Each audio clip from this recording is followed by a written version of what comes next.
The first real night in the woods is not as bad as it seems. Don't go on adventures alone.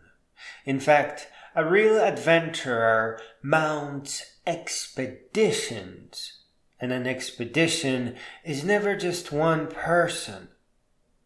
Things are going to be easier than you think, because the day you buy your tent, you can sleep in it at home. Just turn on some nature sound videos for the soundtrack. And then, after you get comfy, you can sleep in the backyard. It's totally safe, and everything you need is nearby. Bonus points if it rains, and you get a feel for that. A proper adventurer can have 2 tents. I am unwilling to explain any of this in any detail, but you definitely don't want to bring the second tent back home. In most cases, people will assume that it's just somebody else's tent, though please be aware that 2 tents will absolutely invite ridicule. But then you can just yell at your friends, "Cut it out, you guys! Only filthy animal shit in the woods!" Now, to address your biggest worries. If you are headed for a tiny wilderness somewhere where park rangers aren't always taking care of all the campsites, check for leaning or dying trees around your camp.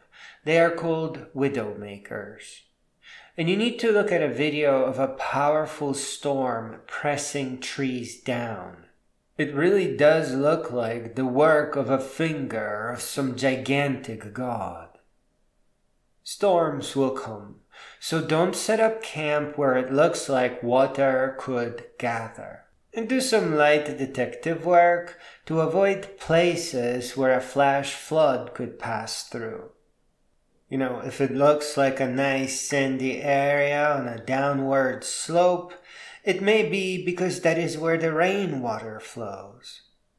If you feel that your hair is rising during a storm, it does not mean that you are about to be struck.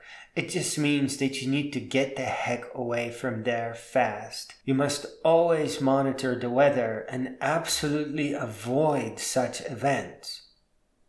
Weather can turn bad really quickly, but the opposite is also true. If you want the sunshine and good views, yeah, you can camp out in the open during nice weather. But find a backup location that is safe from potential storm trouble, and be ready to drag your tent there if the weather does get cranky. In the beginning, you should only camp in places where the only animal of concern is the clever raccoon. And they are the geniuses of the woods. They will absolutely unzip your tent.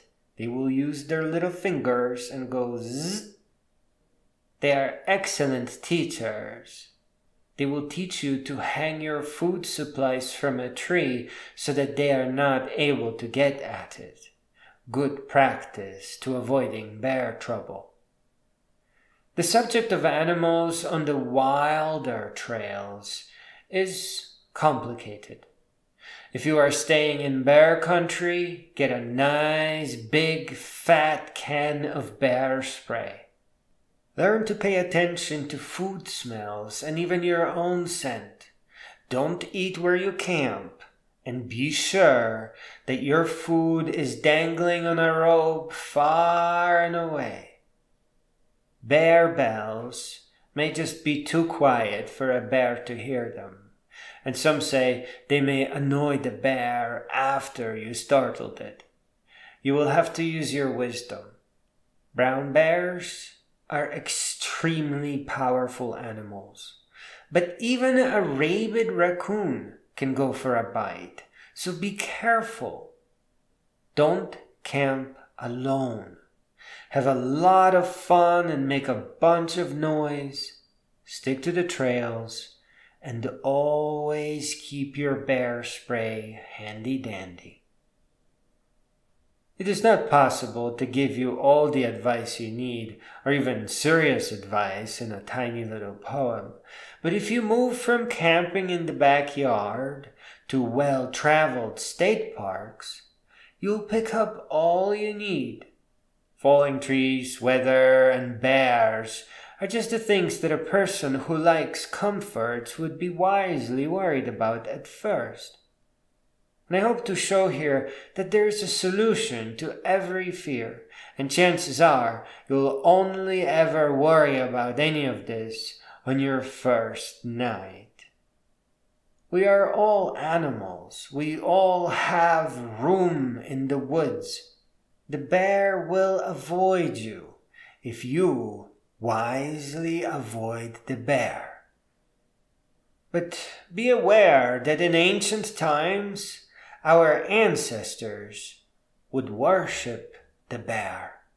In some ancient cultures, the bear was seen as a protector or king of animals and the leader of the forest. You are out there in the woods to learn, to make room in your mind for narrated books written by great beings. Begin by listening to stories of adventure. You can inherit all the great wisdom you need from the great adventurers themselves.